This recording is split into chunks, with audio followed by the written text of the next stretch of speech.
Hello friends, welcome back to the channel, and now we are going to see this question. Suppose in 1000 memory references there are 40 misses in L1 cache and 10 miss is in L2 cache. If the miss penalty of L2 is 200 clock cycles, hit time of L1 is 1 clock cycle and hit time of L2 is 50. What will be the average memory access time if the system uses 1 GHz operating frequency? तो हमको ये question में बोला गया है. अब देखिए, पहले हम लोग क्वेश्चन से नोट करते हैं हम लोग क्या क्या दिया गया. 1000 मेमोरी रेफरेंसेस दिए गए हैं, तो हम लोग लिख लेते हैं 1000 मेमोरी रेफरेंसेस. उसके बाद हम लोग को दे रखा है मिसेज हम लोग मिस दे रखे हैं हम लोग को L1 में 40 और L2 में हमको दे रखे हैं 10. तो हम लोग को मिस दे रखा है L1 में हम लोग को दे रखे हैं 40 और हम लोग को मिस दे रखे हैं L2 में दैट इज 10. उसके बाद हमको दे रखा है miss penalty of L2 is 200 clock cycles, hit time of L1 is 1 clock cycle और हिट टाइम आपका L2 का दिया हुआ है. तो हम लोग लिख लेते हैं मिस पेनल्टी.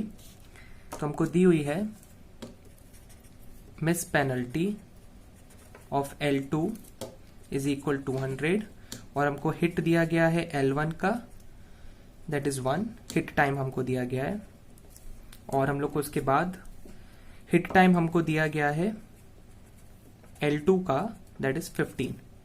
तो इस तरीके से हमको वैल्यूज दी गई हैं. अब हम लोग मिस प्रोबेबिलिटी निकालेंगे L1 की और सेम तरीके से हम लोग निकालेंगे L2 की. तो चलिए हम लोग मिस प्रोबेबिलिटी निकालते हैं. सबसे पहले आप मिस प्रोबेबिलिटी निकालेंगे.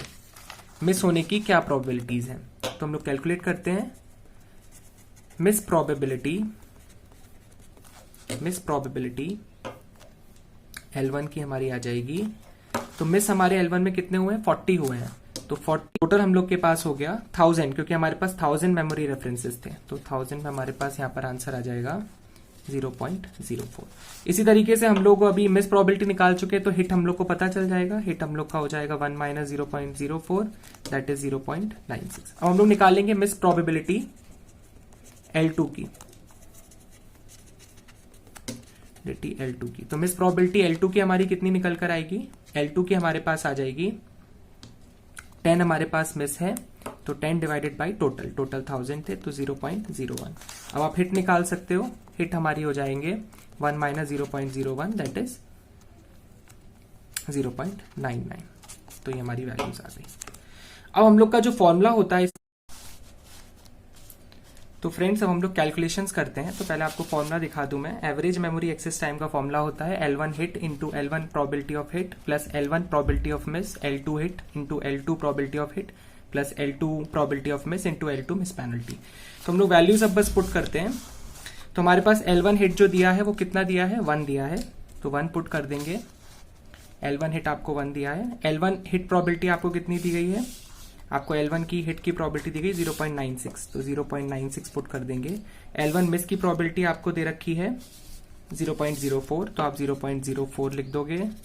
आपको L2 की हिट दे रखी है 15, तो आप 15 लिख दोगे.